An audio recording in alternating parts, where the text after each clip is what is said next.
शिळा सप्तमीची कहाणी. आटपाट नगर होतं. तिथे एक राजा होता. त्याने एक गाव बसवला. जवळ तळे बांधले, पण काही केल्या पाणी लागेना. जलदेवताची प्रार्थना केली. त्या प्रसन्न झाल्या. राजा राजा, तुझ्या सुनेचे वडील मुलगा बळी दे, पाणी लागेल. हे राजाने ऐकलं. घरी आला. मनी विचार केला. फार दुःखी झाला. ही गोष्ट घडते कशी? सून कबूल होईल कशी? तशी त्याने तोंड काढली. सुनेला माहेरी पाठवावी, मुलगा ठेवून द्यावा. सासऱ्यांना आज्ञा केली. सून माहेरी गेली. इकडे राजाने चांगला दिवस पाहिला. मुलाला न्हाऊ माकू घातलं, जेवू खाऊ घातलं, दागदागिने अंगावर घातले आणि एका पलंगावर निजून तो पलंग तळ्यात नेऊन ठेवला. जलदेवता प्रसन्न झाल्या. तळ्याला महापूर पाणी आलं. पुढे राजाची सून माहेरून येऊ लागली. भावाला बरोबर घेतलं. मामंजीने बांधलेले तळं आले.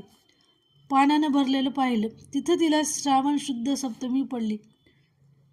वशाची आठवण झाली. तो वसा काय? तळ्याच्या पाळी यावं, त्याची पूजा करावी, काकडीचं पान द्यावं, वर दही भात आणि लोणचं घालावं, एक शिवराई सुपारी ठेवावी आणि भावाला वाण द्यावं, एक मुटकुळं तळ्यात टाकावं आणि जलदेवतेची प्रार्थना करावी की जय देवी आई माते, आमची वंशी कोणी पाण्यात बुडाले असतील तर ते आम्हास परत मिळोत.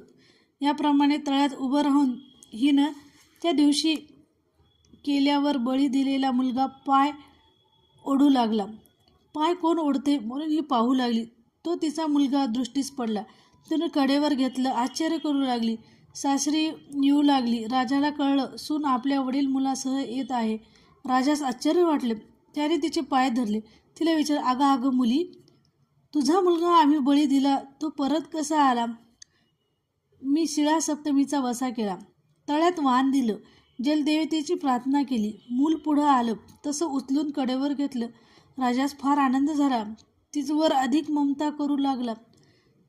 जसा तिला जलदेवता प्रसन्न झाल्या तशा तुम्हा आम्हाला होत. ही 60 उत्तराची कहाणी 5 उत्तरी देवब्राह्मणांच्या दारी सुपूळ संपूर्ण.